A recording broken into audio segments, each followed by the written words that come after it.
Soak the gun in water first, then roll it in the sand. Aim and fire. The guns that came to the test either jammed or failed to expel the cartridge. In this gun competition, only one gun passed the test, and that gun was the AK-47. And the designer of this gun, it was designed by a soldier who hadn't even finished junior high school. His name was Kalashnikov. Originally, he was a tank soldier, but he was wounded in a battle. And when he woke up again, he was on a truck full of wounded soldiers, on the way to the field hospital. The truck suddenly plunged back into the mud. A group of wounded men with no arms or legs. There was no way to get the truck out, so the captain and Carla had to go to a nearby village for help. As soon as they entered the village, they were confronted by an ambush of enemy soldiers. The captain shot the two men dead, but the machine gun jammed. He was shot in the chest by an enemy soldier. Luckily, Carla shot the rest of the enemy. The captain was not badly wounded. On the way back, Carla examined the gun, taking it apart. The gun was waterlogged. The built-in spring was frozen. When the weather gets cold, it jams. In the field, a gun like this, it would only cause more of our own men to die. After treatment, Carla's wound was almost healed. The doctor gave him leave to go home and recuperate, so he got on the train home. The whole train was filled with wounded soldiers. From talking to the veterans, most of the wounded here had encountered problems with their firearms on the battlefield. So he pulled out a gun design, told the veteran his dream is to design an automatic rifle. The veteran, who had both arms broken, was thrilled to see it. He encouraged Carla to keep his dream alive. That way, fewer of his fellow soldiers would die on the battlefield. Inspired, Carla jumped off the train halfway through. He was determined to build the gun he had designed. Carla went to the engine station where he had worked before. He told the station master that he wanted to build a rifle. This would reduce the number of casualties among the soldiers on the front line. The war would be over sooner. But when the station master heard this, he said, "Get out!" Frustrated by the rejection, Carla, just as he was about to give up, suddenly he heard some soldiers chatting. A general is coming to inspect the work today. As soon as he heard this, Carla ran to the train. He told the general about his idea to build a gun. Finally, under his shameless attack, Carla managed to get a letter of introduction. The station master had no choice but to give Carla a workshop, and so it was. Carla began to build his own gun. He drew a rough model of the gun by hand, but with a broken arm, could not operate the machine. He approached the station manager again, hoping to get some staff, but the station master didn't agree. But the workers who heard the news spontaneously came to Carla's aid. The workers worked day and night. Everything went according to plan. At last, the world's first AK was born. No one could have imagined at the time this handmade rifle would become the king of guns, and the next step was to test the gun's performance.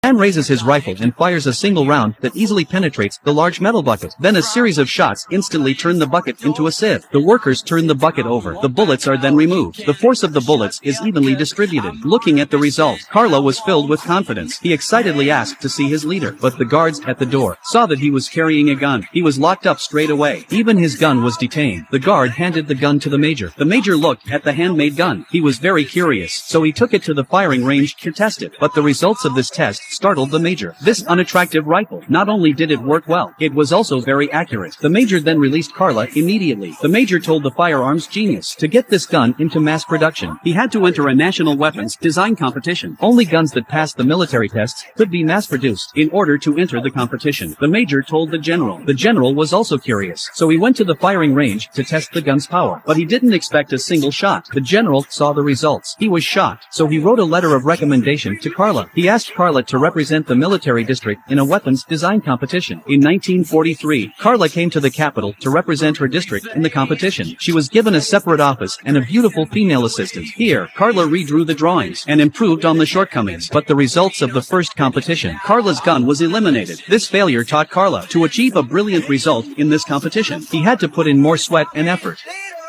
Carla began to work day and night. Finally, thanks to his tireless efforts, a new machine gun is created. The second competition begins. Carla's machine gun did very well, and he was confident. But the result was, none of the machine guns were up to scratch. Having lost twice, Kara was desperate. He decided to return to the Eastern Front. He went to the army doctor. He pleaded with the doctor for a medical certificate. But after the doctor's examination, his arm had not recovered. The doctor refused his request. Carla had tears in her eyes, but there was nothing to be done. In 1945, the enemy declared unconditional surrender. The war was finally over. Everyone began to celebrate, but Carla was in a state of confusion, because the end of the war meant that there was no need for him to work on gun design. All those years of hard work seemed like a joke. Disheartened, Carla took his gun to his leader. He told him he wanted to go back home, but he handed him a secret document. It says that although the war is over, but the army must always be equipped with the most advanced weapons. And so it was. Carla was kept back, and he was given a separate research department. From then on, Kara focused on research. He began to learn from his previous failures. He wanted to improve his rifle again. After 2 competitions, he understood that the design of a firearm must be simple and clean. Finally, 2 years later, the first AK-47s were produced. Carla was excited. He couldn't wait to test the gun, but when she arrived at the test site, but was told that the general was using it, it would take a few days to test it. But Carla was so anxious, didn't want to wait a minute. He went straight to the camp. He drew a mark on the iron pass, ready for the test. The soldier draws a random circle on a large metal bucket. Then he raises a rifle. This is the first test of the AK-47.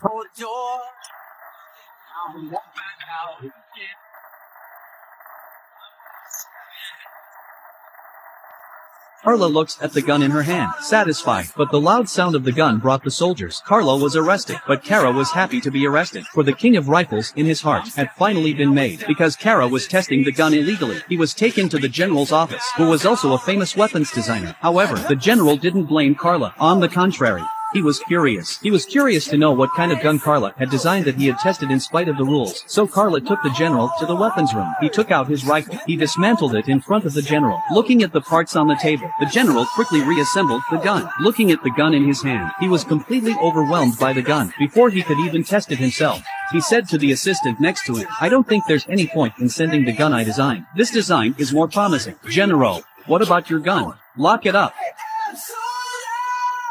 The annual weapon design competition is back.